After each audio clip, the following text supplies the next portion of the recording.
On a vu remonter un certain nombre d'informations dans la presse, soit sur des interrogations des organisations syndicales de personnel de l'enseignement catholique. Je pense aux déclarations de la FEP-CFDT sur le sujet. On a vu comment, en tant que tête de réseau, vous intégrez ces éléments dans la diffusion d'informations, c'est peut-être le plus facile, mais également dans la formation des enseignants et des chefs d'établissement. Comment est-ce que des alertes qui peuvent remonter sont ensuite diffusées dans votre réseau pour que les acteurs puissent ensuite déterminer le type d'intervention.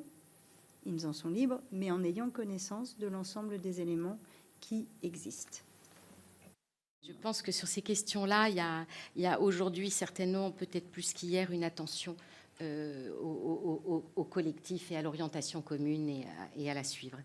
Donc, que faisons-nous? D'abord, c'est vrai que quand les programmes sont sortis, enfin au moment où ils sont sortis, ça nous a permis justement de remettre un peu en place, dans la formation dont a parlé Catherine Huel avec les chefs d'établissement, mais aussi dans le cadre des notes que nous avons publiées, de rappeler que la responsabilité première de la mise en œuvre des 3 séances avec les programmes était celle du chef d'établissement et des équipes et des enseignants. Et on a rappelé que s'il devait y avoir des recours à des associations, alors l'animation ne pouvait pas se faire, ce qui pouvait auparavant avoir lieu, se faire sans qu'un enseignant soit présent. Et je vous le dis encore une fois, nous on s'est plutôt réjouis de ça. Donc ça, on l'a bien redit. D'autre part, évidemment, nous avions ce que je vous disais, on est dans une période de mise en œuvre, donc les choses se calment et elles vont sans doute évoluer de façon différente, mais on voyait bien que nos établissements ont travaillé de façon historique avec des associations de façon assez... mais comme je pense que le public le faisait aussi. Voilà, et que du coup, il y a eu... et la formation nous a permis d'y revenir. Il y a eu un temps d'adaptation où on a dit, attention, il y a des associations qui vous proposeront des choses qui ne rentrent pas dans le cadre de l'EVARS. Vous devez, le chef d'établissement, vous questionner sur est-ce qu'il est important de continuer à avoir ces interventions-là en dehors des séances, parce que nous y tenons, par exemple, quand il y a des propositions qui se font avec les parents. Mais à ce moment-là, celles-ci ne se font pas dans le cadre des séances. Mais rien ne nous empêche, nous, d'en faire plus. Voilà. Et notamment de travailler avec les parents.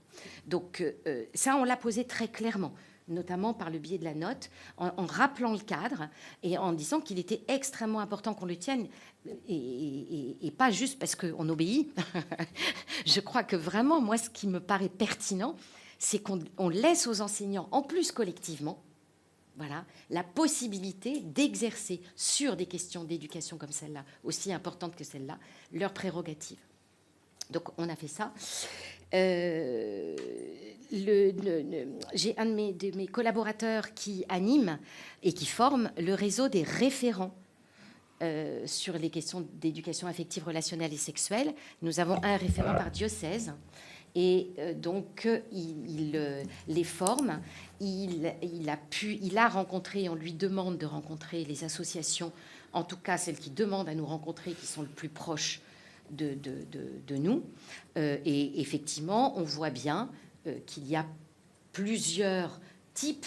Alors, ce n'est pas toutes des associations, ça peut être des entreprises, effectivement, qui, par certains points, peuvent nous questionner sur le but lucratif, justement. Donc, les associations, loi 1901, on a aussi des organismes de formation, d'ailleurs, certains qu'on a en commun avec le public. Et l'idée, c'est qu'on les rencontre et qu'on puisse éclairer notre réseau sur les propositions qui sont faites par ces associations. Et qu'on puisse donner les éclairements, puisque c'est eux les chefs d'établissement et les directions diocésaines qui sont à la manœuvre, il est très important pour nous de pouvoir donner les éléments de discernement.